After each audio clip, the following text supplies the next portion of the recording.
You're listening to Midwest Coven Cast Presents Weekend Reads. I'm Marilyn of Midwest Coven Cast.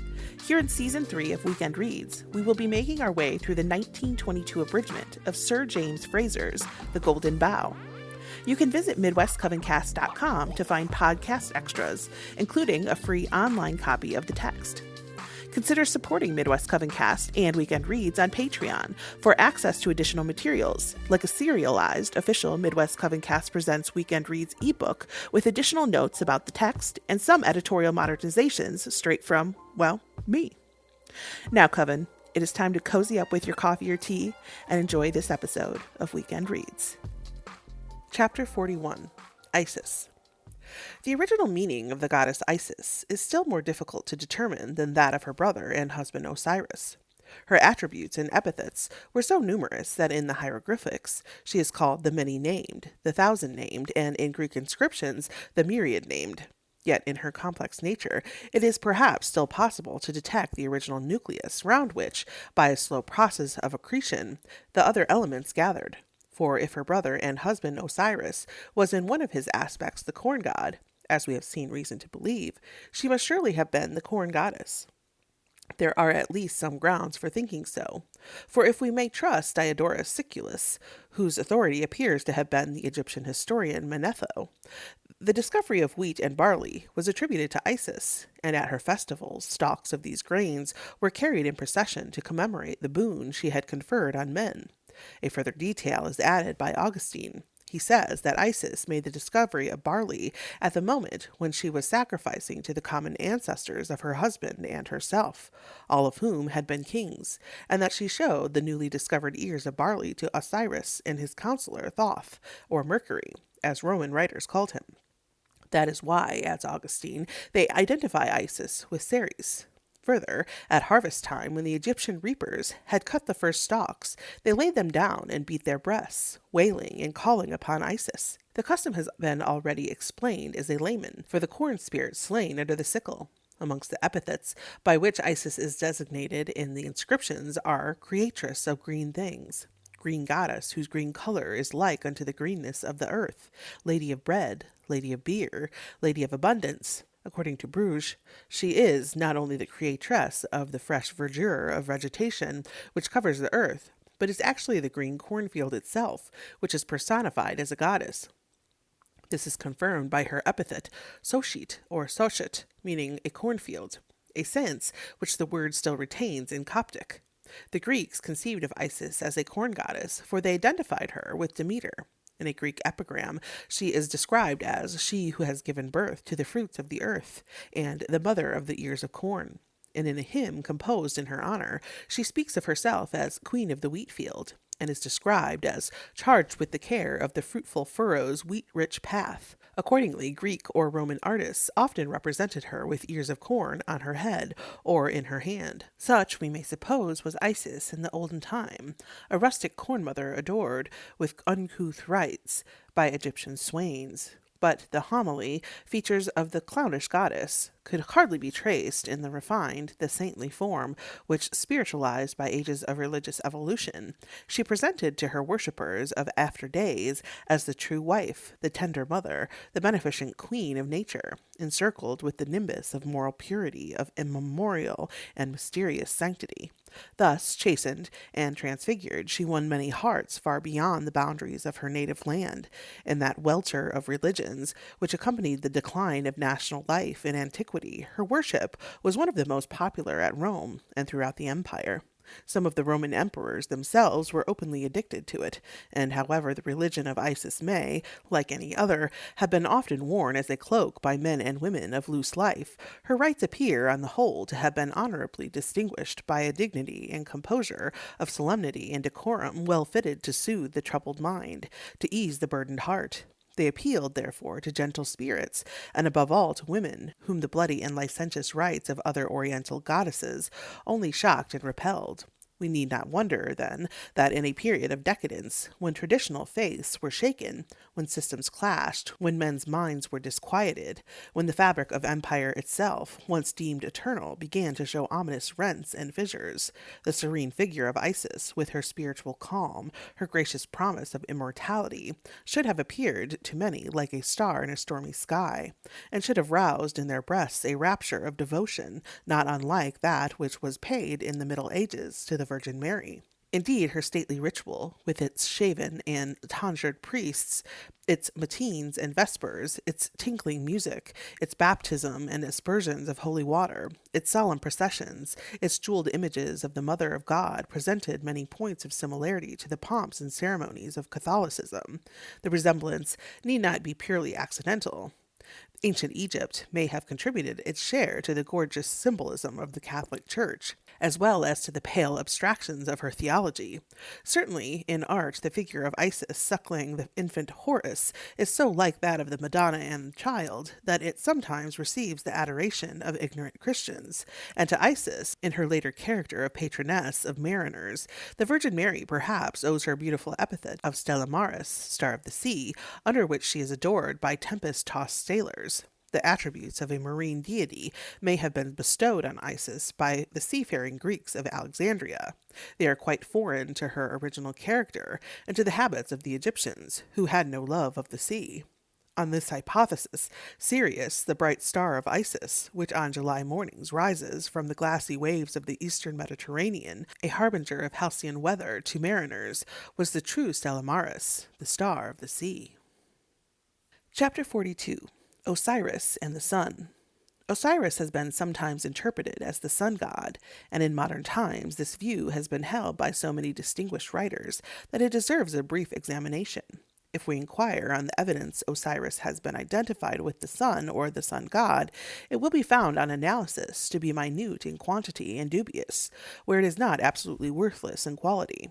The diligent Jablonski, the first modern scholar to collect and sift the testimony of classical writers on Egyptian religion, says that it can be shown in many ways that Osiris is the sun, and that he could produce a cloud of witnesses to prove it, but that it is needless to do so, since no learned man is ignorant of the fact. Of the ancient writers whom he condescends to quote, the only two who expressly identify Osiris with the sun are Diodorus and Macrobius. But little weight can be attached to their evidence, for the statement of Diodorus is vague and rhetorical, and the reasons which Macrobius, one of the fathers of solar mythology, assigns for the identification are exceedingly slight. The ground upon which some modern writers seem chiefly to rely for their identification of Osiris with the sun is that the story of his death fits better with the solar phenomena than with any other in nature. It may readily be admitted that the daily appearance and disappearance of the sun might very naturally be expressed by a myth of his death and resurrection, and writers who regard Osiris as the sun are careful to indicate that it is the diurnal, and not the annual, course of the sun to which they understand the myth to apply. Thus Renouf, who identified Osiris with the sun, admitted that the Egyptian sun could not with any show of reason be described as dead in winter. But if his daily death was the theme of the legend, why was it celebrated by an annual ceremony? This fact alone seems fatal to the interpretation of the myth as descriptive of sunset and sunrise. Again, though the sun may be said to die daily in that sense, can he be said to be torn in pieces? In the course of our inquiry, it has, I trust, been made clear that there is another natural phenomenon to which the conception of death and resurrection is as applicable as to sunset and sunrise, and which, as a matter of fact, has been so conceived and represented in folk custom. That phenomenon is the annual growth and decay of vegetation. A strong reason for interpreting the death of Osiris as the decay of vegetation rather than the sunset is to be found in the general, though not unanimous, voice of antiquity, which classed together the worship and myths of Osiris, Adonis, Attis, Dionysus, and Demeter as religions of essentially the same type. The consensus of ancient opinion on this subject seems too great to be rejected as a mere fancy. So closely did the rites of Osiris resemble those of Adonis at Byblus, that some of the people of Byblus themselves maintained that it was Osiris, and not Adonis, whose death was mourned by them. Such a view could certainly not have been held if the rituals of the two gods had not been so alike as to be almost indistinguishable. Herodotus found the similarity between the rites of Osiris and Dionysus so great that he thought it impossible the latter could have arisen independently. They must, he supposed, have been recently borrowed, with slight alterations, by the Greeks and from the Egyptians. Again, Plutarch, a very keen student of comparative religion, insists upon the detailed resemblance of the rites of Osiris to those of Dionysus. We cannot reject the evidence of such intelligent and trustworthy witnesses on plain matters of fact, which fell under their own cognizance. Their explanations of the worships it is indeed impossible to reject, for the meaning of religious cults is often open to question, but resemblances of ritual are matters of observation. Therefore, those who explain Osiris as the sun are driven to the alternative of either dismissing as mistaken the testimony of antiquity to the similarity of the rites of Osiris, Adonis, Attis, Dionysus, and Demeter, or of interpreting all these rites as sun worship. No modern scholar has fairly faced and accepted either side of this alternative. To accept the former would be to affirm that we know the rites of these deities better than the men who practiced, or at least who witnessed them. To accept the latter would involve wrenching, clipping, mangling, and distorting of myth and ritual from which even Macrobius shrank. On the other hand, the view that the essence of all these rites was the mimic death and revival of vegetation explains them separately and collectively in an easy and natural way, and harmonizes with the general testimony borne by the ancients to their substantial similarity. Chapter 43. Dionysus. In the preceding chapters, we saw that in antiquity, the civilized nations of Western Asia and Egypt pictured to themselves the changes of the seasons, and particularly the annual growth and decay of vegetation, as episodes in the life of gods, whose mournful death and happy resurrection they celebrated with dramatic rites of alternate lamentation and rejoicing. But if the celebration was in form dramatic, it was in substance magical. That is to say, it was intended on the principles of sympathetic magic to ensure the vernal regeneration of plants and the multiplication of animals, which had seemed to be menaced by the inroads of winter. In the ancient world, however, such ideas and such rites were by no means confined to the oriental peoples of Babylon and Syria, and Phrygia and Egypt. They were not a product peculiar to the religious mysticism of the dreamy East, but were shared by the races of livelier, fancier, and more mercurial temperament who inhabited the shores and islands of the Aegean. We need not, with some inquirers in ancient and modern times, suppose that these Western peoples borrowed from the older civilization of the Orient the conception of the dying and revived God, together with the solemn ritual in which that conception was dramatically set forth before the eyes of the worshippers. More probably, the resemblance which may be traced in this respect between the religions of the East and West is no more than what we commonly, though incorrectly, call a fortuitous coincidence, the effect of similar causes acting alike on the similar constitution of the human mind in different countries and under different skies. The Greek had no need to journey into far countries to learn the vicissitudes of the seasons, to mark the fleeting beauty of the damask rose, the transient glory of the golden corn, the passing splendor of the purple grapes. Year by year, in his own beautiful land, he beheld, with natural regret, the bright pomp of summer fading into the gloom and stagnation of winter. And year by year, he hailed with natural delight the outburst of fresh life in spring. Accustomed to personify the forces of nature, to tinge her cold abstractions with the warm hues of imagination, to clothe her naked realities with the gorgeous drapery of a mythic fancy, he fashioned for himself a train of gods and goddesses, of spirits and elves, out of the shifting panorama of the seasons, and followed the annual fluctuations of their fortunes with alternate emotions of cheerfulness and dejection, of gladness and sorrow, which found their natural expression in alternate rites of rejoicing and lamentation, of revelry and mourning. A consideration of some of the Greek divinities, who thus died and rose again from the dead, may furnish us with a series of companion pictures to set side by side with the sad figures of Adonis, Attis, and Osiris. We begin with Dionysus. The good Dionysus, or Bacchus, is best known to us as a personification of the vine and of the exhilaration produced by the juice of the grape. His ecstatic worship, characterized by wild dances, thrilling music, and tipsy excess, appears to have originated among the rude tribes of Thrace, who were notoriously addicted to drunkenness. Its mystic doctrines and extravagant rites were essentially foreign to the clear intelligence and sober temperament of the Greek race. Yet, appealing as it did to the love of mystery and that proneness to revert to savagery, which seemed to be innate in most men, the religion spread like wildfire through Greece until the god, whom Homer hardly deigned to notice, had become the most popular figure of the pantheon. The resemblance which his story and his ceremonies present to those of Osiris have led some inquirers, both in ancient and modern times, to hold that Dionysus was merely a disguised Osiris, imported directly from Egypt into Greece, but the great preponderance of evidence points to this Thracian origin, and the similarity of the two worships is sufficiently explained by the similarity of the ideas and customs on which they were founded.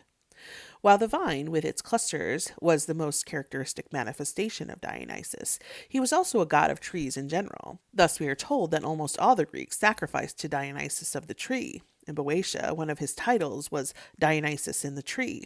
His image was often merely an upright post without arms, but draped in a mantle, with a bearded mask to represent the head, and with leafy boughs projecting from the head or body to show the nature of the deity. On a vase, his rude effigy is depicted, appearing out of a low tree or bush. At Magnesia, on the Meander, an image of Dionysus is said to have been found in a plane tree, which had been broken by the wind. He was the patron of cultivated trees. Prayers were offered to him that he would make the trees grow, and he was especially honored by husbandmen, chiefly fruit growers, who set up an image of him in the shape of a natural tree stump in their orchards. He was said to have discovered all tree fruits, amongst which apples and figs are particularly mentioned, and he was referred to as well-fruited, he of the green fruit and making the fruit to grow. One of his titles was teeming or bursting, as of sap or blossoms, and there was a flowery Dionysus in Attica and at Patrae in Achaia. The Athenians sacrificed to him for the prosperity of their fruits of the land, amongst the trees particularly sacred to him. In addition to the vine was the pine tree. The Delphic oracle commanded the Corinthians to worship a particular pine tree, equally with God, so they made 2 images of Dionysus out of it, with red faces and gilt bodies. In art, a wand tipped with a pine cone is commonly carried by the god or his worshippers. Again, the ivy and the fig tree were especially associated with him. In the Attic township of Carne, there was a Dionysus ivy. At Lacedaemon, there was a fig Dionysus, and in Naxos, where figs were called Melica, there was a Dionysus Melikios, the face of whose image was made of fig wood. Further, there are indications, few but significant, that Dionysus was conceived as a deity of agriculture and the corn. He is spoken of as himself doing the work of a husbandman. He is reported to have been the first to yoke oxen to the plow, which before had been dragged by hand alone, and some people found in this tradition the clue to the bovine shape, in which, as we shall see, the god was often supposed to present himself to his worshippers, thus gilding the plowshare and scattering the seed as he went. Dionysus is said to have eased the labor of the husbandman. Further, we are told that in the land of the Bisaltae, a Thracian tribe, there was a great and fair sanctuary of Dionysus, where at his festival a bright light shone forth at night as a token of an abundant harvest, vouchsafed by the deity. But if the crops were to fail that year, the mystic light was not seen. Darkness brooded over the sanctuary, as at other times. Moreover, among the emblems of Dionysus was the winnowing fan, that is the large open shovel-shaped basket, which down to modern times has been used by farmers to separate the grain from the chaff by tossing the corn in the air. The simple agricultural instrument figured in the mystic rites of Dionysus. Indeed, the god is traditionally said to have been placed at birth in a winnowing fan, as in a cradle. In the art, he is represented as an infant, so cradled, and from these traditions and representations, he derived the epithet of Lycnetes, that is, he of the winnowing fan. Like other gods of vegetation, Dionysus was believed to have died a violent death, but to have been brought to life again, and his sufferings, death, and resurrection were enacted in his sacred rites. His tragic story is thus told by the poet Nonnus. Zeus, in the form of a serpent, visited Persephone, and she bore him Zagreus, that is, Dionysus, a horned infant. Scarcely was he born, when the babe mounted the throne of his father Zeus, and mimicked the great god by brandishing the lightning in his tiny hand. But he did not occupy the throne long, for the treacherous Titans, their faces whitened with chalk, attacked him with knives, while he was looking at himself in a mirror. For a time he evaded their assaults by turning himself into various shapes, assuming the likeness successively of Zeus and Cronus, of a young man, of a lion, a horse, and a serpent. Finally, in the form of a bull, he was cut to pieces by the murderous knives of his enemies. His Cretan myth, as related by Firmicus Maternus, ran thus. He was said to have been the bastard son of Jupiter, a Cretan king. Going abroad, Jupiter transferred the throne and scepter to the youthful Dionysus, but, knowing that his wife Juno cherished a jealous dislike of the child, he entrusted Dionysus to the care of guards upon whose fidelity he believed he could rely. Juno, however, bribed the guards, and amusing the child with rattles and a cunningly wrought looking glass, lured him into an ambush where her satellites, the Titans, rushed upon him, cut him limb from limb, boiled his body with various herbs, and ate it. But his sister Minerva, who had shared in the deep, kept his heart and gave it to Jupiter on his return, revealing to him the whole history of the crime. In his rage, Jupiter put the Titans to death by torture, and, to soothe his grief for the loss of his son, made an image in which he enclosed the child's heart, and then built a temple in his honor. In this version, a euphemistic turn has been given to the myth by representing Jupiter and Juno, Zeus and Hera, as king and queen of Crete. The guards referred to are the mythical Curetes, who danced a war dance round the infant Dionysus, as they are said to have done round the infant Zeus.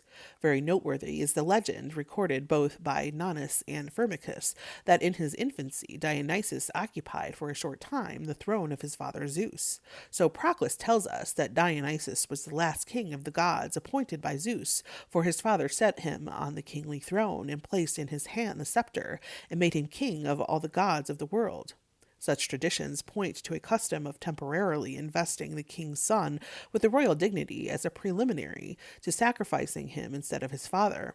Pomegranates were supposed to have sprung from the blood of Dionysus, as anemones from the blood of Adonis, and violets from the blood of Attis. Hence, women refrained from eating seeds of pomegranates at the festival of Thesmophoria. According to some, the severed limbs of Dionysus were pieced together at the command of Zeus by Apollo, who buried them on Parnassus. The grave of Dionysus was shown in the Delphic temple besides a golden statue of Apollo. However, according to another account, the grave of Dionysus was at Thebes, where he is said to have been torn in pieces. Thus far, the resurrection of the slain god is not mentioned, but in other versions of the myth it is variously related. According to one version, which represented Dionysus as a son of Zeus and Demeter, his mother pieced together his mangled limbs and made him young again. In others, it is simply said that shortly after his burial, he rose from the dead and ascended up to heaven, or that Zeus raised him up as he lay mortally wounded, or that Zeus swallowed the heart of Dionysus and then begat him afresh by Semele, who in the common legend figures as mother of Dionysus. Or again, the heart was pounded up and given in a potion to Semele, who thereby conceived him. Turning from the myth to the ritual, we find that Cretans celebrated a biennial festival at which the passion of Dionysus was represented in every detail. All that he had done or suffered in his last moments was enacted before the eyes of his worshippers, who tore a live bull to pieces with their teeth and roamed the woods with frantic shouts. In front of them was carried a casket supposed to contain the heart of Dionysus, and to the wild music of flutes and cymbals they mimicked the rattles by which the infant god had been lured to his doom.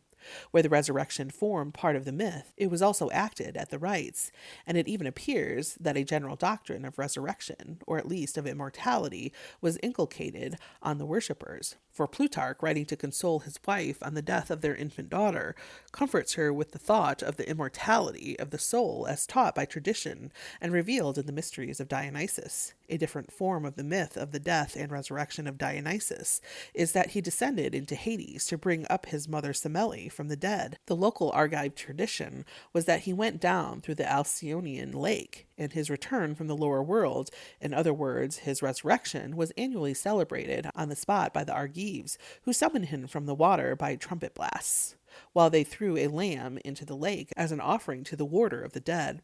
Whether this was a spring festival does not appear, but the Lydians certainly celebrated the advent of Dionysus in spring. The god was supposed to bring the season with him. Deities of vegetation, who are believed to pass a certain portion of each year underground, naturally come to be regarded as gods of the lower world, or of the dead. Both Dionysus and Osiris were so conceived. A feature in the mythical character of Dionysus, which at first sight appears inconsistent with his nature as a deity of vegetation, is that he was often conceived and represented in animal shape, especially in the form, or at least with the horns, of a bull. Thus he is spoken of as cow-born, bull, bull-shaped, bull-faced, bull-browed, bull-horned, horn-bearing, two-horned, horned.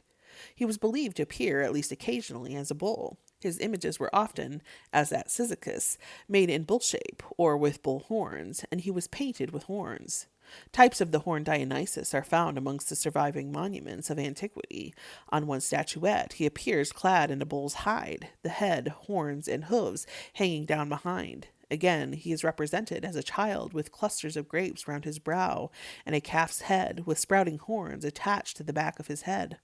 On a red-figured vase, the god is portrayed as a calf-headed child seated on a woman's lap. The people of Cynaetha held a festival of Dionysus in winter, when men who had greased their bodies with oil for the occasion used to pick out a bull from the herd and carry it to the sanctuary of the god. Dionysus was supposed to inspire their choice of the particular bull, which probably represented the deity himself, for at his festivals he was believed to appear in bull form. The women of Elis hailed him as a bull and prayed him to come with his bull's foot. They sang, "Come hither, Dionysus, to thy holy temple by the sea. Come with the graces to thy temple, rushing with thy bull's foot. O goodly bull, O goodly bull." The Bacchanals of Thrace wore horns in imitation of their god. According to the myth, it was in the shape of a bull that he was torn to pieces by the Titans, and the Cretans, when they acted the sufferings and death of Dionysus, tore a live bull to pieces with their teeth. Indeed, the rending and devouring of live bulls and calves appear to have been a regular feature of the Dionysiac rites. When we consider the practice of portraying the god as a bull, or with some of the features of the animal, the belief that he appeared in bull form to his worshippers at the sacred rites, and the legend that in bull form he had been torn in pieces, we cannot doubt that in rending and devouring a live bull at his festival, the worshippers of Dionysus believed themselves to be killing the god, eating his flesh and drinking his blood. Another animal, whose form Dionysus assumed, was the goat. One of his names was Kid.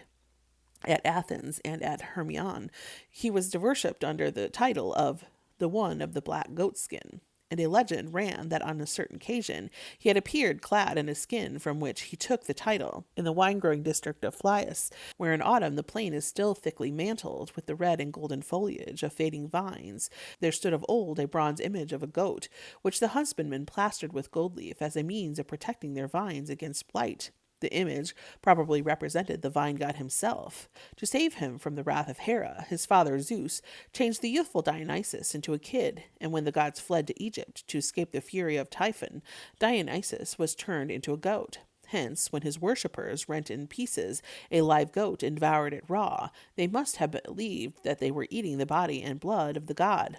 The custom of tearing in pieces the bodies of animals and of men and then devouring them raw has been practiced as a religious rite by savages in modern times. We need not therefore dismiss as a fable the testimony of antiquity to the observance of similar rites among the frenzied worshippers of Bacchus. The custom of killing a god in animal form, which we shall examine more in detail further on, belongs to a very early stage of human culture, and is apt in later times to be misunderstood. The advance of thought tends to strip the old animal and plant god of their bestial and vegetable husk, and to leave their human attributes, which are always the kernel of the conception, as the final and sole residuum. In other words, animal and plant gods tend to become purely anthropomorphic. When they have become wholly or nearly so, the animals and plants, which were at first the deities themselves, still retain a vague and ill-understood connection with the anthropomorphic gods, who have developed out of them.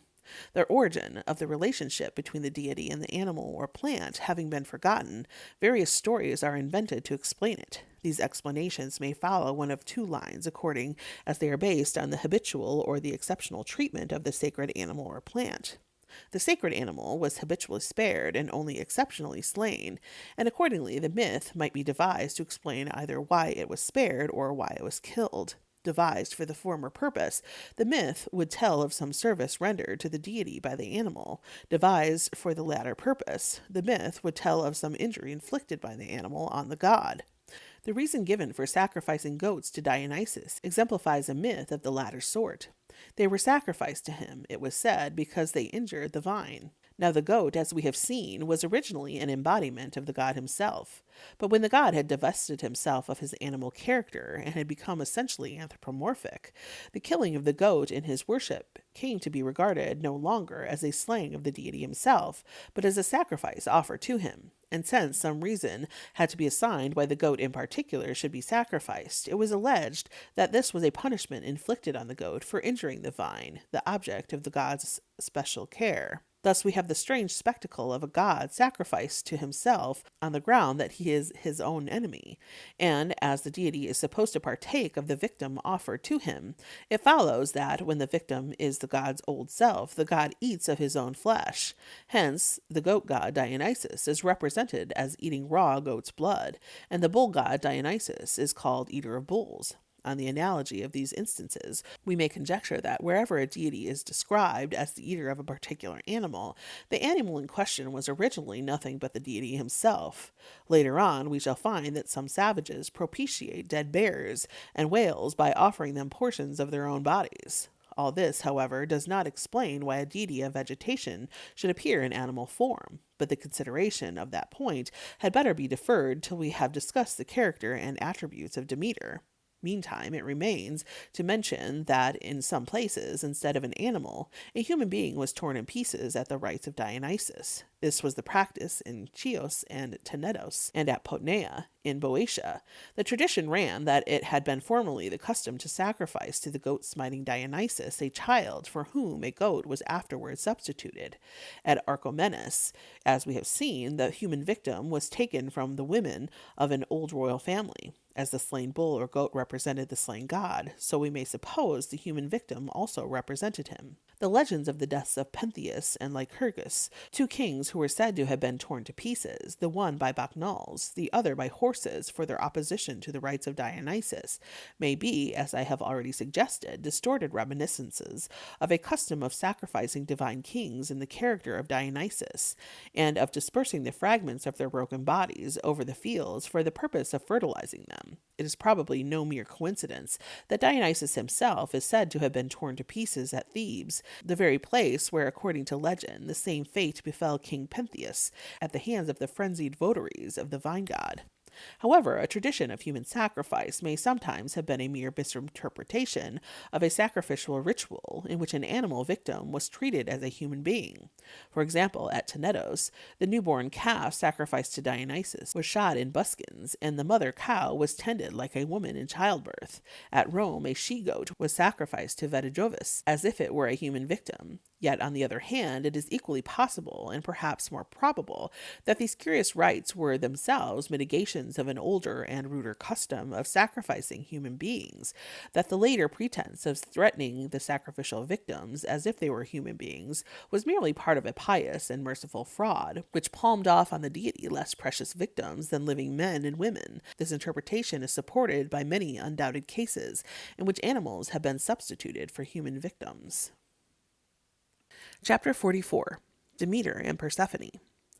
Dionysus was not the only Greek deity whose tragic story and ritual appear to reflect the decay and revival of vegetation. In another form, and with a different application, the old tale reappears in the myth of Demeter and Persephone. Substantially, their myth is identical with the Syrian one of Aphrodite, Astarte, and Adonis, the Phrygian one of Cybele and Attis, and the Egyptian one of Isis and Osiris. In the Greek fable, as in its Asiatic and Egyptian counterparts, a goddess mourns the loss of a loved one, who personifies the vegetation, more especially the corn, which dies in winter to revive in spring. Only whereas the Oriental imagination figured the loved and lost one as a dead lover or a dead husband lamented by his leman or his wife, Greek fancy embodied the same idea in the tenderer and purer form of a dead daughter, bewailed by her sorrowing mother. The oldest literary document which narrates the myth of Demeter and Persephone is the beautiful Homeric hymn to Demeter, which critics assign to the 7th century before our era.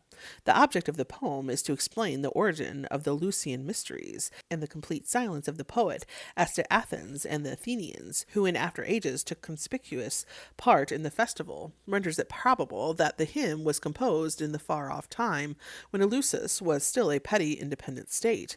and before the stately procession of the mysteries had begun to defile, in bright September days, over the low chain of barren rocky hills which divides the flat Eleusinian cornland from the more spacious olive-clad expanse of the Athenian plain. Be that as it may, the hymn reveals to us the conception which the writer entertained of the character and functions of the two goddesses. Their natural shapes stand out sharply enough under the thin veil of poetical imagery. The youthful Persephone, so runs the tale, was gathering roses and lilies, crocuses and violets, hyacinths and narcissuses, in a lush meadow, when the earth gaped, and Pluto, lord of the dead, issuing from the abyss, carried her off on his golden car to be his bride and queen in the gloomy subterranean world. Her sorrowing mother Demeter, with her yellow tresses veiled in a dark mourning mantle, sought her over land and sea, and learning from the sun her daughter's fate, she withdrew in high dudgeon from the gods, and took up her abode at Eleusis, where she presented herself to the king's daughters in the guise of an old woman, sitting sadly under the shadow of an olive tree beside the maiden's well, to which the damsels had come to draw water in bronze pitchers for their father's house. In her wrath at her bereavement, the goddess suffered not the seed to grow in the earth, but kept it hidden underground, and she vowed that never would she set foot on Olympus, and never would she let the corn sprout till her lost daughter should be restored to her. Vainly the oxen dragged the ploughs to and fro in the fields. Vainly the sower dropped the barley seed in the brown furrows. Nothing came up from the parched and crumbling soil. Even the Rarian plain near Eleusis, which was wont to wave with yellow harvests, lay bare and fallow. Mankind would have perished of hunger, and the gods would have been robbed of the sacrifices which were their due, if Zeus in alarm had not commanded Pluto to disgorge his prey, to restore his bride Persephone to her mother Demeter. The grim lord of the dead smiled and obeyed, but before he sent back his queen to the upper air on a golden car, he gave her the seed of a pomegranate to eat, which ensured that she would return to him. But Zeus stipulated that henceforth Persephone should spend 2/3 of every year with her mother and the gods in the upper world, and 1/3 of the year with her husband in the netherworld, from which she was to return year by year, when the earth was gay with spring flowers. Gladly the daughter then returned to the sunshine. Gladly her mother received her and fell upon her neck, and in her joy at recovering the lost one, Demeter made the corn to sprout from the clods of the ploughed fields, and all the broad earth to be heavy with leaves and blossoms. And straightway she went and showed this happy sight to the princes of Eleusis, to Triptolemus, Eumolpus, Diocles, and the king Celeus himself, and moreover she revealed to them her sacred rites and mysteries. Blessed, says the poet, is the mortal man who has seen these things, but he who has had no share of them in life will never be happy in death, when he has descended into the darkness of the grave. So the two goddesses departed to dwell in bliss with the gods on Olympus, and the bard ends the hymn with a pious prayer to Demeter and Persephone, that they would be pleasant to grant him a livelihood in return for his song. It has been generally recognized, and indeed it seems scarcely open to doubt, that the main theme which the poet set before himself in composing this hymn was to describe the traditional foundation of the Eleusinian mysteries by the goddess Demeter. The whole poem leads up to the transformation scene, in which the bare leafless expanse of the Eleusinian plain is suddenly turned, at the will of the goddess, into the vast sheet of ruddy corn. The beneficent deity takes the princes of Eleusis, shows them what she has done, teaches them her mystic rites, and vanishes with her daughter to heaven. The revelation of the mysteries is the triumphal close of the piece.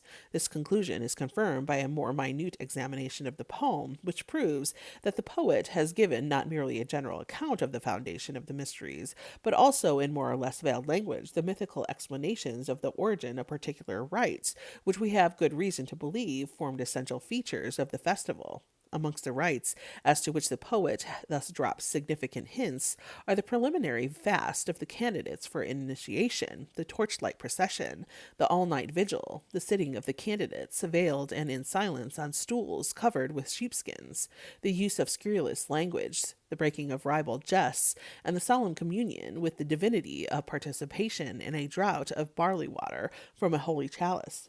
But there is yet another and deeper secret of the mysteries, which the author of the poem appears to have divulged under cover of his narrative.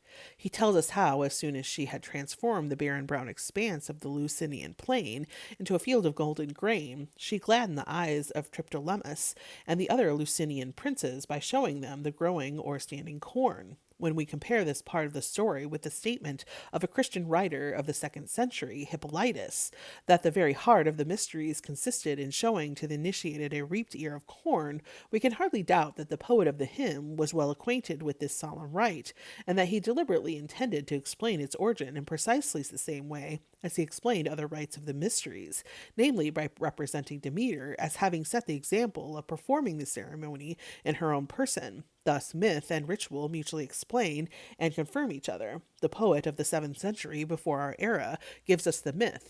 He could not, without sacrilege, have revealed the ritual. The Christian father reveals the ritual, and his revelation accords perfectly with the veiled hint of the old poet.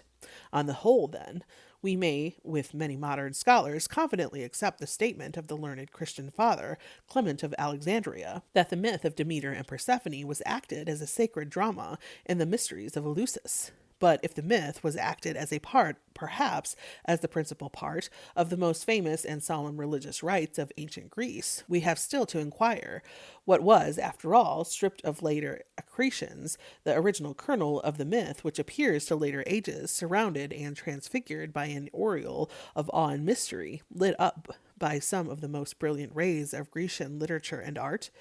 If we follow the indications given by our oldest literary authority on the subject, the author of the Homeric hymn to Demeter, the riddle is not hard to read. The figures of the two goddesses, the mother and daughter, resolve themselves into the personifications of the corn. At least this appears to be fairly certain for the daughter of Persephone, the goddess who spends 3, or according to another version of the myth, 6 months of every year with the dead underground, and the remainder of the year with the living above ground, in whose absence the barley seed is hidden in the earth, and the fields lie bare and fallow, on whose return in spring to the upper world the corn shoots up from the clods, and the earth is heavy with leaves and blossoms. This goddess can surely be nothing else than a mythical embodiment of the vegetation, and particularly of the corn, which is buried under the soil for some months of every winter, and comes to life again, as from the grave, in the sprouting cornstalks, and the opening flowers and foliage of every spring.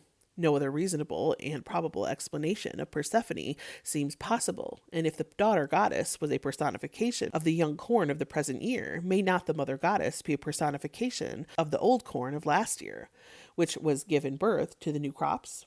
The only alternative to this view of Demeter would seem to be to suppose that she is a personification of the earth, from whose broad bosom the corn and all other plants spring up, and of which accordingly they may appropriately enough be regarded as the daughters. This view of the original nature of Demeter has indeed been taken by some writers, both ancient and modern, and it is one which can be reasonably maintained. But it appears to have been rejected by the author of the Homeric hymn to Demeter, for he not only distinguishes Demeter from the personified earth, but places the two in the sharpest opposition to each other. He tells us that it was Earth who, in accordance with the will of Zeus and to please Pluto, lured Persephone to her doom by causing the narcissuses to grow, which tempted the young goddess to stray far beyond the reach of help in the lush meadow. Thus Demeter of the hymn, far from being identical with the earth goddess, must have regarded that divinity as her worst enemy, since it was to her insidious wiles that she owed the loss of her daughter. But if the Demeter of the hymn cannot have been a personification of the earth,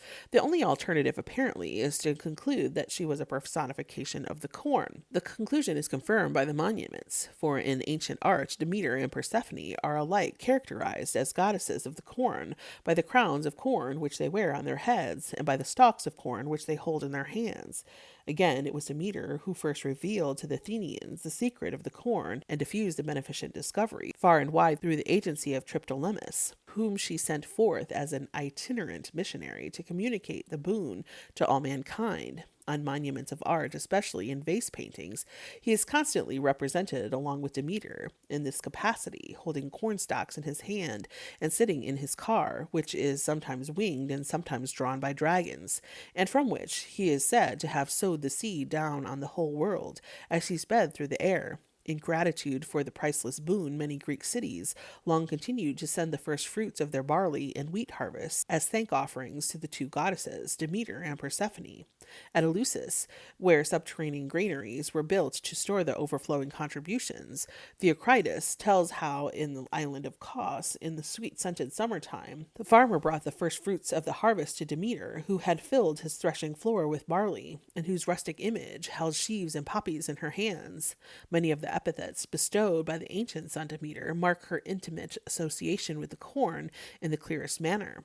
How deeply implanted in the mind of the ancient Greeks was this faith in Demeter as goddess of the corn may be judged by the circumstances that the faith actually persisted among their Christian descendants at her old sanctuary of Eleusis down to the beginning of the 19th century.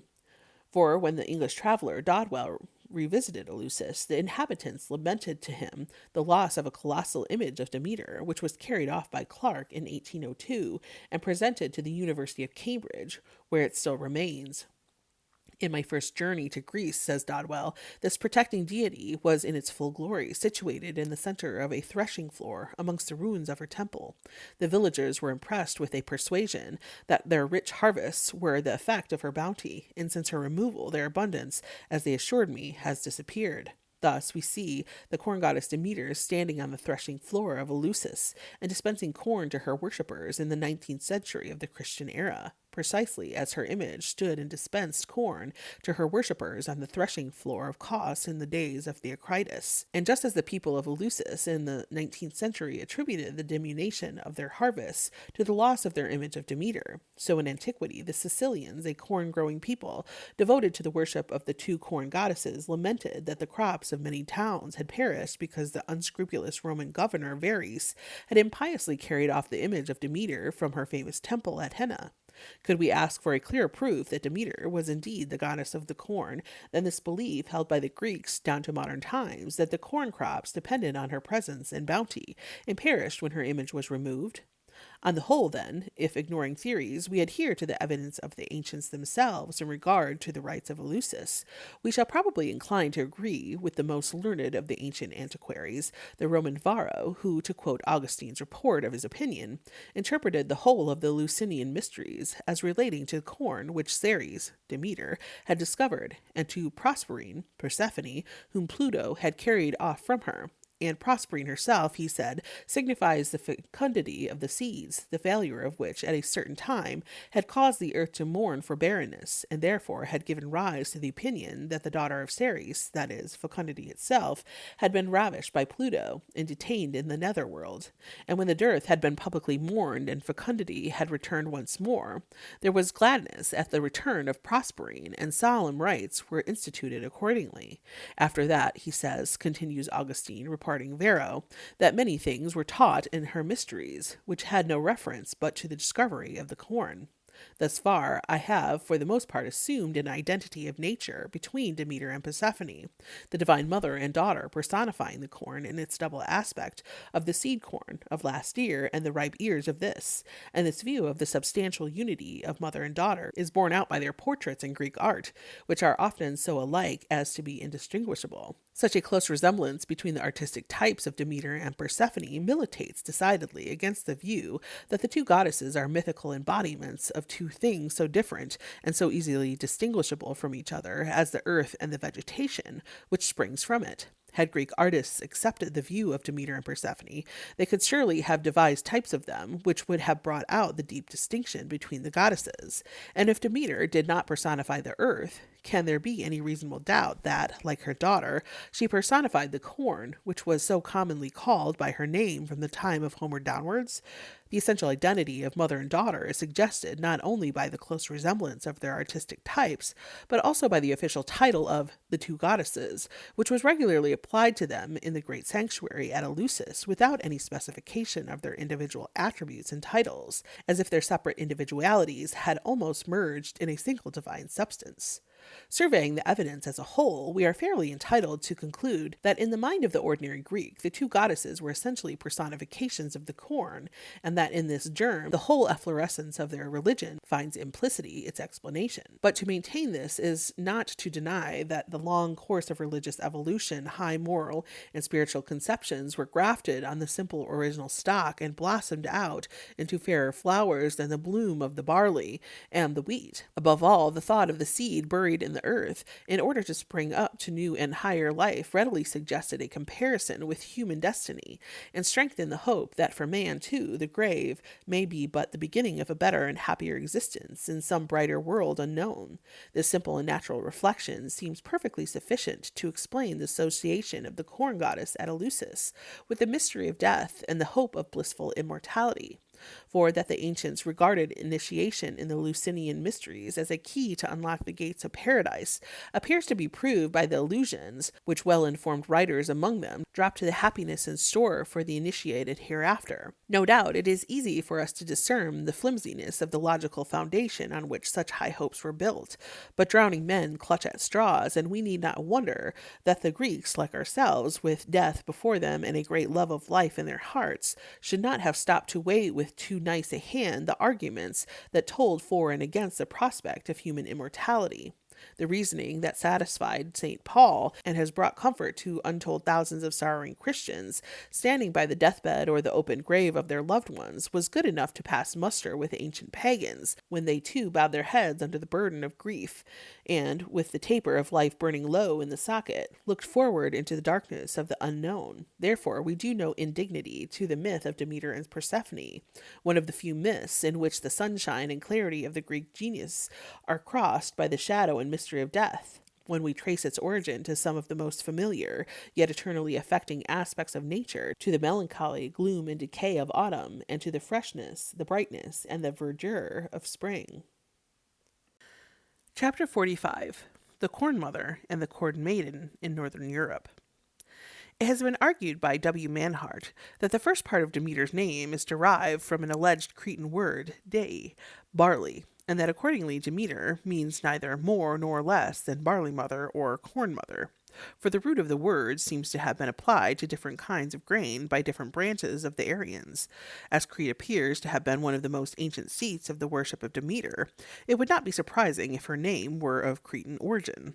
But the etymology is open to serious objections, and it is safer therefore to lay no stress on it. Be that as it may, we have found independent reasons for identifying Demeter as the corn mother, and of the two species of corn associated with her in Greek religion, namely barley and wheat, the barley has perhaps better claim to be her original element, for not only would it seem to have been the staple food of the Greeks in the Homeric age, but there are grounds for believing that it is one of the oldest, if not the very oldest, cereal cultivated by the Aryan race. Certainly, the use of barley in the religious ritual of the ancient Hindus, as well as of the ancient Greeks, furnishes a strong argument in favor of the great antiquity of its cultivation, which is known to have been practiced by the lake dwellers of the Stone Age in Europe. Analogies to the corn mother or barley mother of ancient Greece have been collected in great abundance by W. Manhart from the folklore of modern Europe. The following may serve as specimens.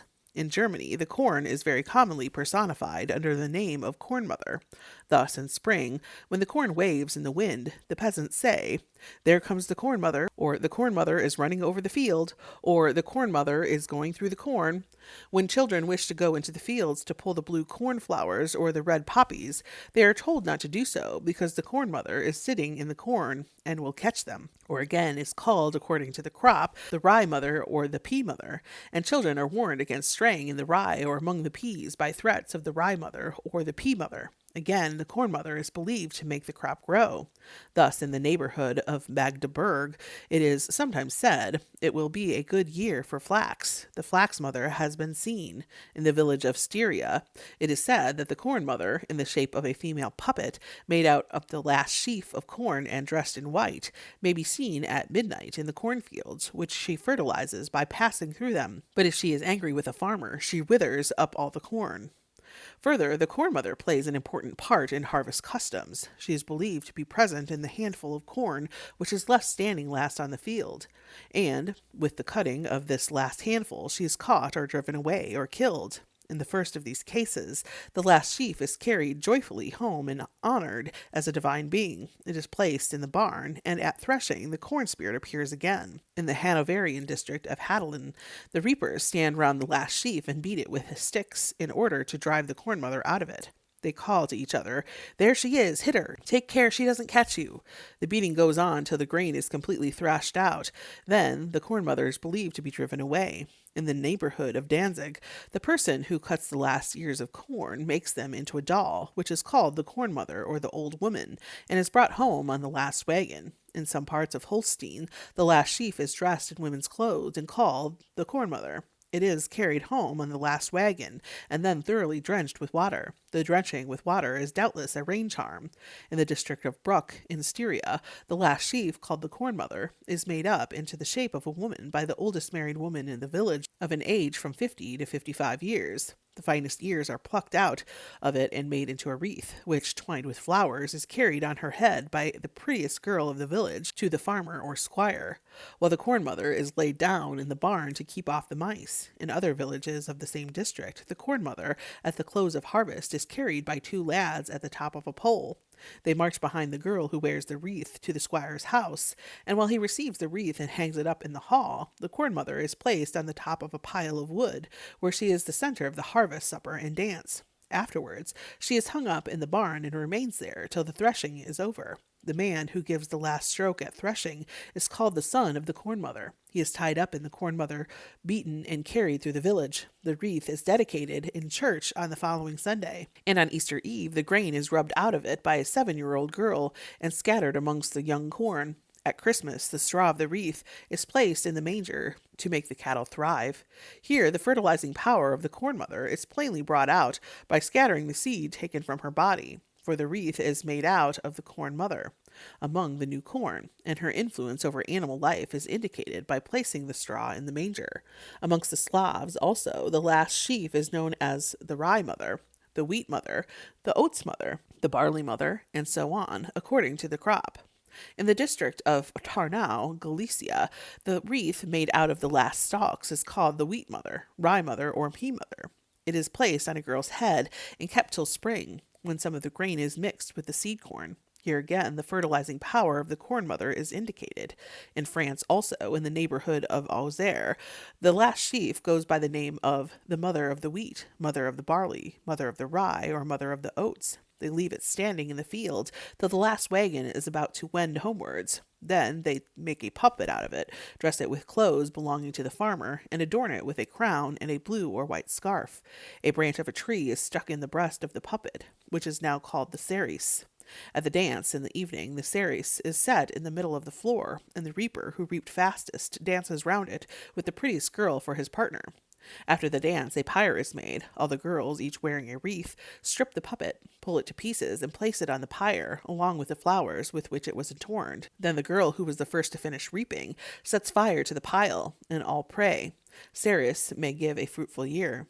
Here, as Manhart observes, the old custom has remained intact, though the name Ceres is a bit of a schoolmaster's learning.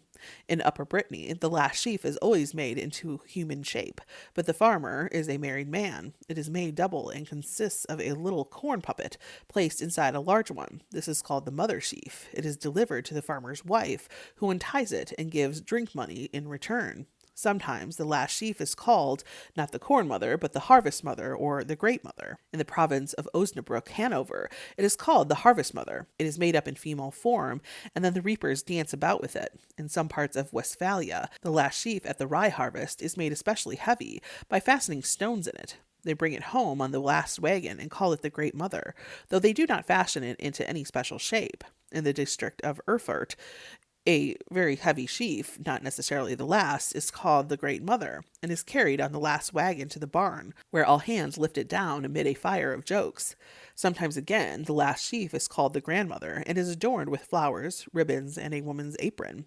In East Prussia, at the rye or wheat harvest, the reapers call out to the woman who binds the last sheaf, "You are getting the old grandmother." In the neighborhood of Magdeburg, the men and women servants strive who shall get the last sheaf, called the grandmother. Whomever gets it will be married in the next year, but his or her spouse will be old. If a girl gets it, she will marry a widower. If a man gets it, he will marry an old crone. In Silesia, the grandmother, a huge bundle made up of 3 or 4 sheaves by the person who tied the last sheaf, was formerly fashioned into a rude likeness of the human form. In the neighborhood of Belfast, the last sheaf sometimes goes by the name of the granny. It is not cut in the usual way, but all the reapers throw their sickles at it and try to bring it down. It is plaited and kept until the next autumn. Whoever gets it will marry in the course of the year. Often the last sheaf is called the old woman or the old man. In Germany, it is frequently shaped and dressed as a woman, and the person who cuts it or binds it is said to get the old woman. At Altersheim in Swabia, when all the corn of a farm has been cut except a single strip, all the reapers stand in a row before the strip. Each cuts his share rapidly, and he who gives the last cut has the old woman. When the sheaves are being set up in heaps, the person who gets hold of the old woman, which is the largest and thickest of all the sheaves, is jeered at by the rest, who call out to him, "He has the old woman and must keep her." The woman who binds the last sheaf is sometimes herself called the old woman, and it is said that she will be married in the next year. In New Saaz, West Prussia, both the last sheaf, which is dressed up in jacket, hat, and ribbons, and the woman who binds it are called the old woman. Together they are brought home on the last wagon and are drenched with water in various parts of North Germany. The last sheaf at harvest is made up into a human effigy and called the old man, and the woman who bound it is said to have the old man. In West Prussia, when the last rye is being raked together, the women and girls hurry with the work, for none of them likes to be the last to get the old man, that is, a puppet made out of the last sheaf, which must be carried before the other reapers by the person who was the last to finish. In Silesia, the last sheaf is called the old woman or the old man, and is the theme of many jests. It is made unusually large, and is sometimes weighted with a stone. Among the Wends, the man or woman who binds the last sheaf at wheat harvest is said to have the old man. A puppet is made out of the wheaten straw, and ears in the likeness of a man, and decked with flowers. The person who bound the last sheaf must carry the old man home, while the rest laugh and jeer at him. The puppet is hung up in the farmhouse and remains till a new old man is made at the next harvest. In some of these customs, as Manhart has remarked, the person who is called by the same name as the last sheaf and sits beside it on the last wagon is obviously identified with it. He or she represents the corn spirit, which has been caught in the last sheaf. In other words, the corn spirit is represented in duplicate by a human being and by a sheaf. The identification of the person with the sheaf is made still clearer by the custom of wrapping up in the last sheaf the person who cuts or binds it. Thus, at Hermsdorf in Silesia, it used to be the regular practice to tie up in the last sheaf the woman who had bound it. At Wieden in Bavaria, it is the cutter, not the binder, of the last sheaf who is tied up in it. Here, the person wrapped up in the corn represents the corn spirit, exactly as a person wrapped in branches or leaves represents the tree spirit. The last sheaf, designated as the old woman, is often distinguished from the other sheaves by its size and weight. Thus, in some villages of West Prussia, the old woman is made twice as long and thick as a common sheaf, and a stone is fastened in the middle of it. Sometimes it is made so heavy that a man can barely lift it. At Alt-Pilau in Samland, 8 or 9 sheaves are often tied together to make the old woman, and the man who sets it up grumbles at its weight. At Itzgrund, in Saxe-Coburg, the last sheaf, called the old woman, is made large with the express intention of thereby securing a good crop the next year. Thus, the custom of making the last sheaf, usually large or heavy, is a charm working by sympathetic magic to ensure a large and heavy crop at the following harvest. In Scotland, when the last corn was cut after Hallowmas, the female figure made out of it was sometimes called the Carlin or Carline, that is, the old woman. But if cut before Hallowmas, it was called the maiden. If cut after sunset, it was called the witch, being supposed to bring bad luck. Among the Highlanders of Scotland, the last corn cut at harvest is known either as the old wife, Cailleach, or as the maiden. On the whole, the former name seems to prevail in the western, and the latter in the central and eastern districts. Of the maiden we shall speak presently. Here we are dealing with the old wife. The following general account of the custom is given by a careful and well-informed inquirer, the Rev. J. G. Campbell, minister of the remote Hebridean island of Tiree. The harvest old wife, Ecale, in harvest, there was a struggle to escape from being the last done with the shearing, and when tillage in common existed, instances were known of a ridge between left unshorn, no person would claim it, because of it being behind the rest. The fear entertained was that of having the famine of the farm, Gort a Bale, in the shape of an imaginary old woman, Calais, to feed till next harvest. Much emulation and amusement arose from the fear of this old woman. The first done made a doll of some blades of corn, which was called the old wife, and sent to his nearest neighbor. He in turn, when ready, passed it to another still less expeditious, and the person at last remained with had the old woman to keep for that year. In the island of Islay, the last corn cut goes by the name of the old wife, Calaic, and when she has done her duty at harvest, she is hung up on the wall and stays there till the time comes to plow the fields for the next year's crop. Then she is taken down, and on the first day, when the men go to plow, she is divided among them by the mistresses of the house. They take her in their pockets and give her to the horses to eat when they reach the field. This is supposed to secure good luck for the next harvest, and is understood to be the proper end of the old wife. Usages of the same sort are reported from Wales. Thus, in North Pembrokeshire, a tuft of the last corn cut, from 6 to 12 inches long, is plaited and goes by the name of the hag rack, and quaint old customs used to be practiced with it within the memory of many persons still alive. Great was the excitement among the reapers when the last patch of standing corn was reached. All in turn threw their sickles at it, and the one who succeeded in cutting it received a jug of home-brewed ale. The hag rack was then hurriedly made and taken to a neighboring farm, where the reapers were still busy at their work. This was generally done by the ploughman, but he had to be very careful not to be observed by his neighbors, for if they saw him coming and had the least suspicion of his errand, they would soon make him retrace his steps. Creeping stealthily up behind a fence, he waited till the foreman of his neighbor's reapers was just opposite him and within easy reach. Then he suddenly threw the hag over the fence and, if possible, upon the foreman's sickle. On that, he took to his heels and made off as fast as he could run, and he was a lucky man if he escaped without being caught or cut by the flying sickles which the infuriated reapers hurled after him. In other cases, the hag was brought home to the farmhouse by one of the reapers. He did his best to bring it home dry and without being observed, but he was apt to be roughly handled by the people of the house if they suspected his errand. Sometimes they stripped him of most of his clothes. Sometimes they would drench him with water, which had been carefully stored in buckets and pans for the purpose. If, however, he succeeded in bringing the hag in dry and unobserved, the master of the house had to pay him a small fine, or sometimes a jug of beer from the cask next to the wall, which seems to have commonly held the best beer, would be demanded by the bearer. The hag was then carefully hung on a nail in the hall or elsewhere, and kept there all the year.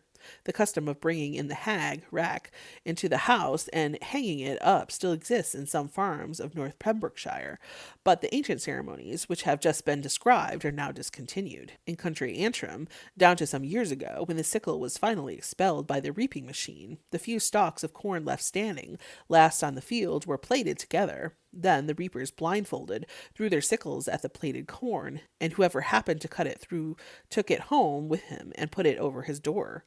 This bunch of corn was called the carly, probably the same word as carlin. Similar customs are observed by Slavonic peoples. Thus in Poland, the last sheaf is commonly called the baba, that is, the old woman. In the last sheaf, it is said, sits the baba. The sheaf itself is also called the baba, and is sometimes composed of 12 smaller sheaves lashed together. In some parts of Bohemia, the baba made out of the last sheaf was the figure of a woman with a great straw hat. It is carried home on the last harvest wagon and delivered along with a garland to the farmer by 2 girls. In binding the sheaves, the women strive not to be last, for she who binds the last sheaf will have a child next year. Sometimes the harvesters call out to the woman who binds the last sheaf, "She has the baba," or "She is the baba." In the district of Krakow, when a man binds the last sheaf, they say the grandfather is sitting in it. When a woman binds it, they say, the Baba is sitting in it, and the woman herself is wrapped up in the sheaf, so that only her head projects out of it. Thus encased in the sheaf, she is carried on the last harvest wagon to the house, where she is drenched with water by the whole family. She remains in the sheaf till the dance is over, and for a year she retains the name of Baba. In Lithuania, the name of the last sheaf is Boba, old women, answering to the Polish name Baba. The boba is said to sit in the corn which is left standing last. The person who binds the last sheaf or digs the last potato is the subject of much banter, and receives and long retains the name of the old rye woman or the old potato woman. The last sheaf, the boba, is made into the form of a woman carried solemnly through the village on the last harvest wagon, and drenched with water at the farmer's house. Then everyone dances with it. In Russia, also, the last sheaf is often shaped and dressed as woman and carried with dance and song to the farmhouse. Out of the last sheaf, the Bulgarians make a doll which they call the corn queen or corn mother. It is dressed in a woman's shirt, carried round the village, and then thrown into the river in order to secure plenty of rain and dew for the next year's crop. Or it is burned, and the ashes strew on the fields, doubtless to fertilize them. The name queen is applied to the last sheaf, has its analogies in Central and Northern Europe. Thus, in Salzburg district of Austria, at the end of the harvest, a great procession takes place, in which a queen of the corn ears, Ahren Königin, is drawn along in a little carriage by young fellows. The custom of the harvest queen appears to have been common in England. Milton must have been familiar with it, for in Paradise Lost he says, Adam the while waiting desirous her return had wove of choicest flowers a garland to adorn her tresses and her rural labours crown, as reapers oft are wont their harvest queen. Often customs of this sort are practiced not on the harvest field, but on the threshing floor. The spirit of the corn, fleeing before the reapers as they cut down the ripe grain, quits the reaped corn and takes a refuge in the barn, where it appears in the last sheaf threshed, either to perish under the blows of the flail, or to flee thence to the still unthreshed corn of the neighboring farm. Thus, the last corn to be threshed is called the mother corn, or the old woman. Sometimes the person who gives the last stroke with the flail is called the old woman, and is wrapped in the straw of the last sheaf, or has a bundle of straw fastened on his back. Whether wrapped in the straw or carrying it on his back, he is carted through the village amid general laughter. In some districts of Bavaria, Thuringen, and elsewhere, the man who threshes the last sheaf is said to have the old woman, or the old corn woman. He is tied up in straw, carried or carted about the village, and set down at last on the dunghill, or taken to the threshing floor of a neighboring farmer who has not finished his threshing. In Poland, the man who gives the last stroke at threshing is called baba, old woman. He is wrapped in corn and wheeled through the village. Sometimes in Lithuania, the last sheaf is not threshed, but is fashioned into female shape and carried to the barn of a neighbor who has not finished his threshing. In some parts of Sweden, when a stranger woman appears on the threshing floor, a flail is put around her body, stalks of corn are wound round her neck, a crown of ears is placed on her head, and the threshers called out, "Behold the corn woman!" Here the stranger woman, thus suddenly appearing, is taken to be the corn spirit, who has just expelled by the flails from the cornstalks. In other cases, the farmer's wife represents the corn spirit. Thus, in the commune of Sellinge, Vendée, the farmer's wife, along with the last sheaf, is tied up in a sheet, placed on a litter, and carried to the threshing machine, under which it is shoved. Then the woman is drawn out, and the sheaf is threshed by itself, but the woman is tossed in the sheet, as if she were being winnowed. It would be impossible to express more clearly the identification of the one with the corn than by this graphic imitation of threshing and winnowing her. In these customs, the spirit of the ripe corn is regarded as old, or at least as of mature age, hence the names of mother, grandmother, old woman, and so forth. But in other cases, the corn spirit is conceived as young. Thus at Saldern, near Wolfenbüttel, when the rye has been reaped, 3 sheaves are tied together with a rope so as to make a puppet with the corn ears for a head. This puppet is called the maiden, or the corn maiden.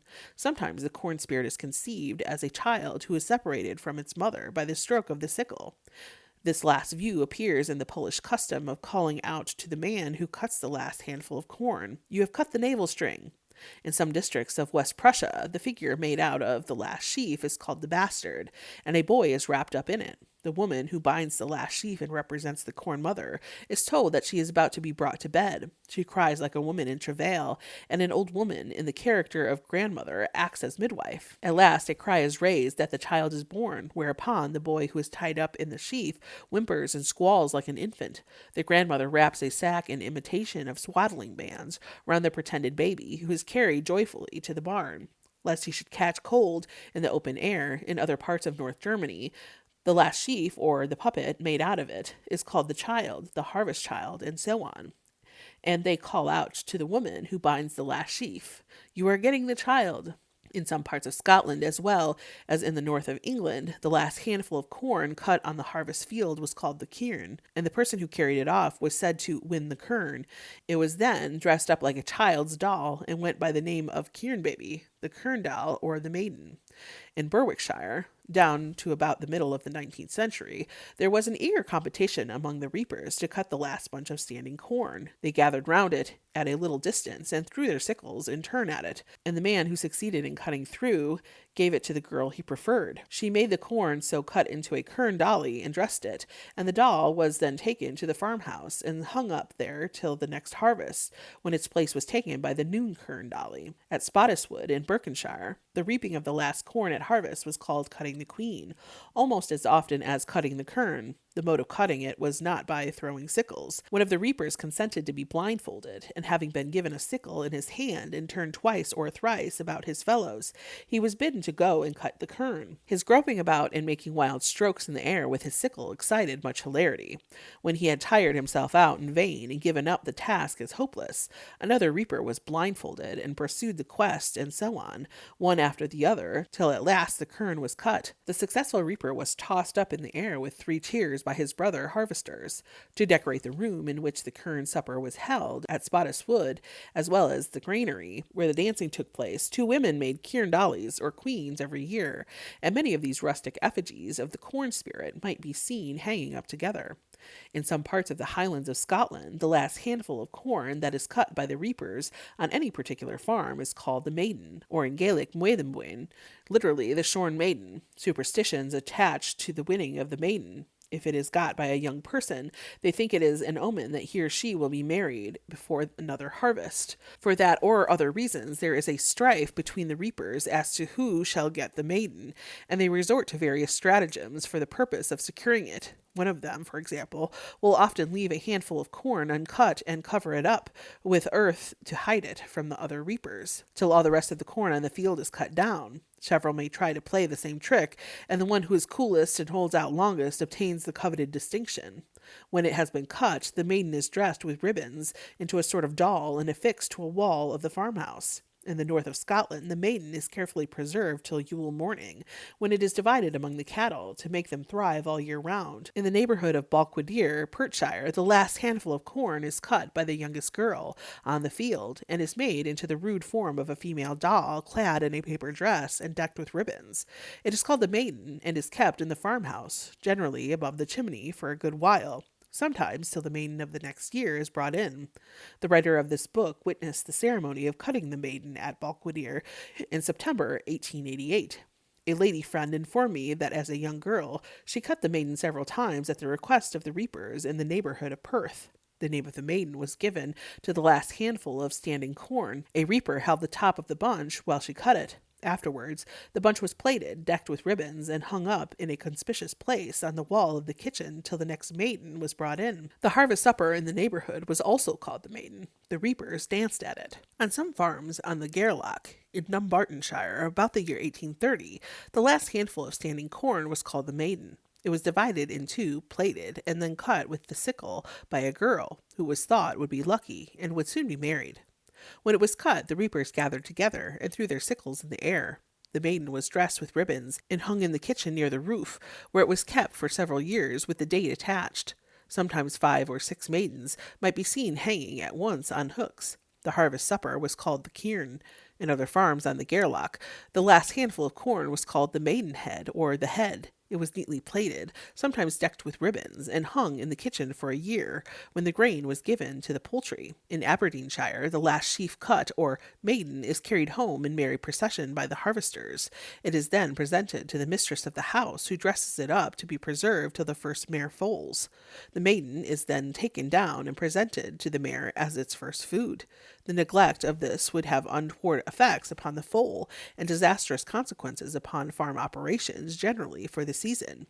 In the northeast of Aberdeenshire, the last sheaf is commonly called the Clayak sheaf.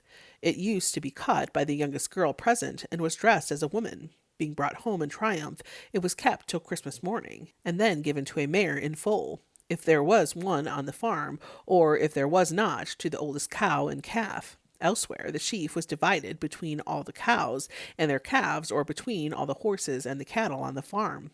In Fifeshire, the last handful of corn, known as the maiden, is cut by a young girl and made into a rude figure of a doll tied with ribbons, by which it is hung on the wall of the farm kitchen till the next spring. The custom of cutting the maiden at harvest was also observed in Inverness-shire and Sutherlandshire.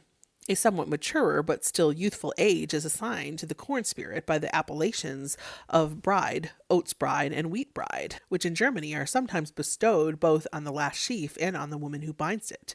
At wheat harvest near Muglitz or Moravia, a small portion of the wheat is left standing after all the rest has been reaped. This remnant is then cut amid the rejoicing of the reapers by a young girl who wears a wreath of wheaten ears on her head and goes by the name of the wheat bride. It is supposed that she will be a real bride that same year. Near Roslin and Stonehaven in Scotland, the last handful of corn cut got the name of the bride, and she was placed over the breast or chimney piece. She had a ribbon tied below her numerous ears, and another around her waist. Sometimes the idea implied by the name of bride is worked out more fully by representing the productive powers of vegetation as bride and bridegroom. Thus, in the Voraz, an oatsman and oatswoman swathed in straw dance at the harvest feast. In South Saxony, an oats bridegroom and an oats bride figure together at the harvest celebration. The oats bridegroom is a man completely wrapped in oats straw. The oats bride is a man dressed in women's clothes, but not wrapped in straw. They are drawn in a wagon to the alehouse, where the dance takes place. At the beginning of the dance, the dancers pluck the bunches of oats one by one from the oats bridegroom, while he struggles to keep them, till, at last, he is completely stripped of them, and stands bare, exposed to the laughter and jests of the company.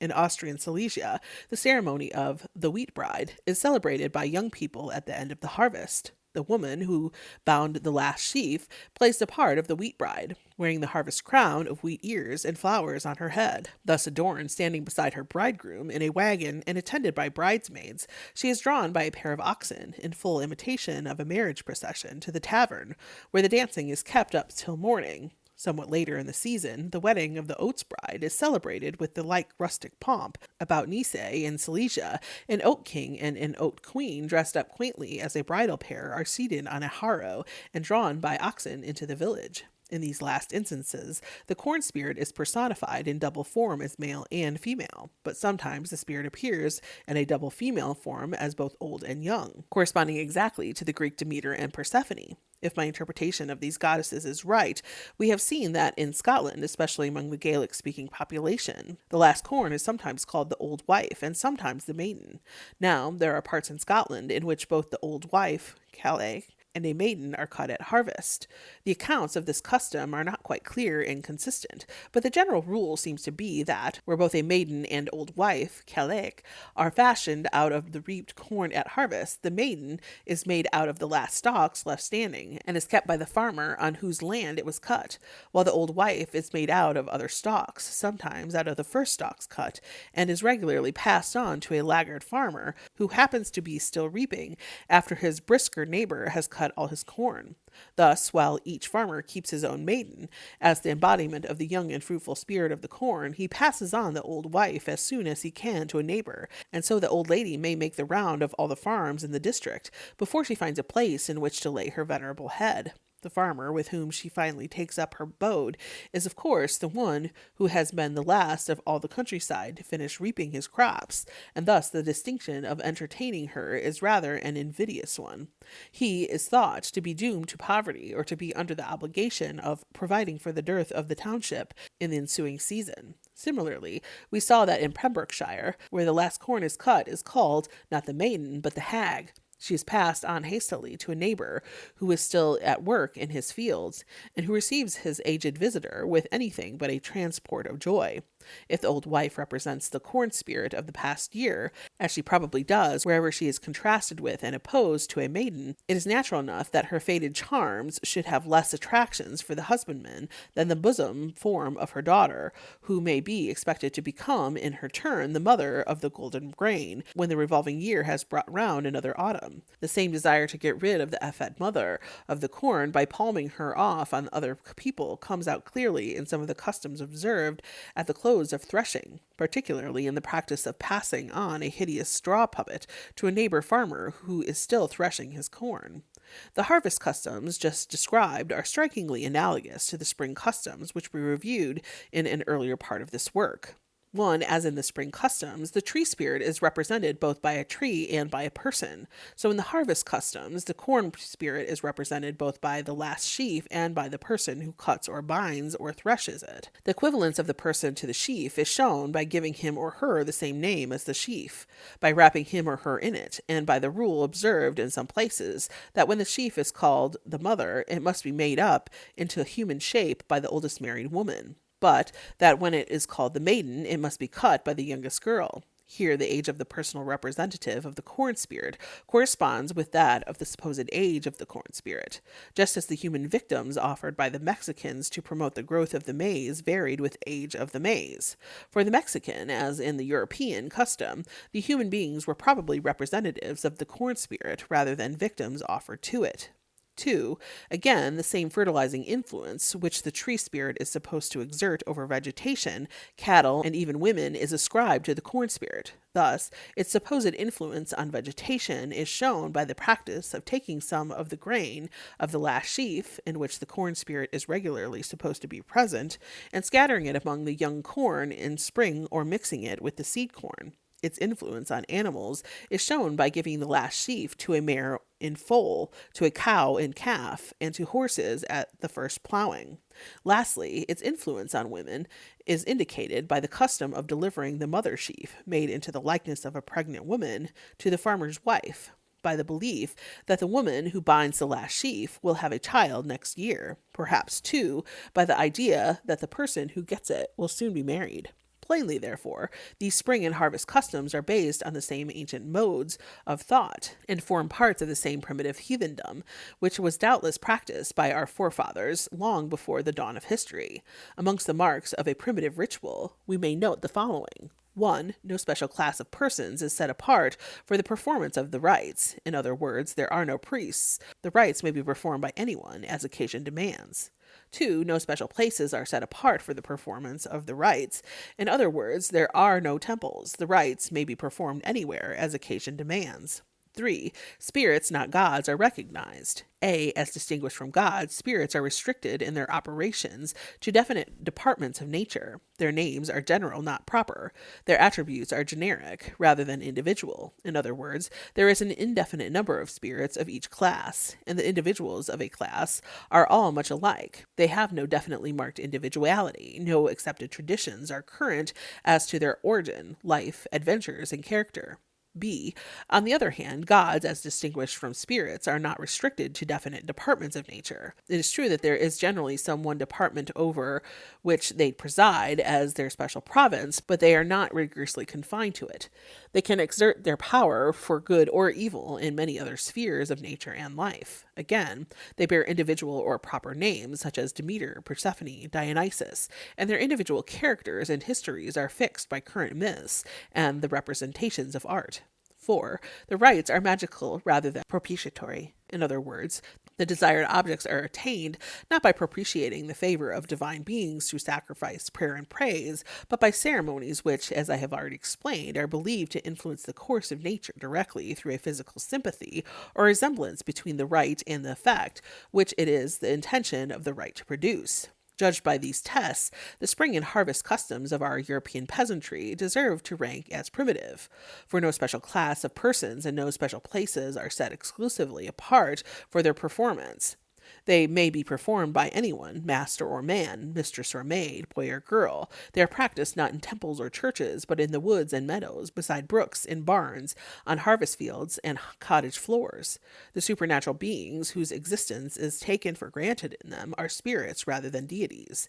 Their functions are limited to certain well-defined departments of nature. Their names are general, like the barley mother, the old woman, the maiden, not proper names like Demeter, Persephone, Dionysus. Their generic attributes are known, but their individual histories and characters are not the subject of myths, for they exist in classes rather than as individuals, and the members of each class are indistinguishable. For example, every farm has its corn mother, or its old woman, or its maiden, but every corn mother is much like every other corn mother, and so with the old women and maidens. Lastly, in these harvests, as in the spring customs, the ritual is magical rather than proprietary. This is shown by throwing the corn mother into the river in order to secure rain and dew for the crops, by making the old woman heavy in order to get a heavy crop next year, by strewing grain from the last sheaf amongst the young crops in spring, and by giving the last sheaf to the cattle to make them thrive. Thank you for listening to this week's episode of Midwest Covencast Presents Weekend Reads. We will be back in 2 weeks with our next installment. In the meantime, you can catch up with our other pod, Midwest Covencast. Consider supporting Midwest Covencast and Weekend Reads on our Patreon to gain access to additional content and exclusive Coven merch. You can even join our Coven by following us on social media at Midwest Covencast on TikTok, Facebook, and Instagram, and at Midwest Coven on Twitter. You can also keep up with us on our website, MidwestCovencast.com. Until next time, Coven, blessed be.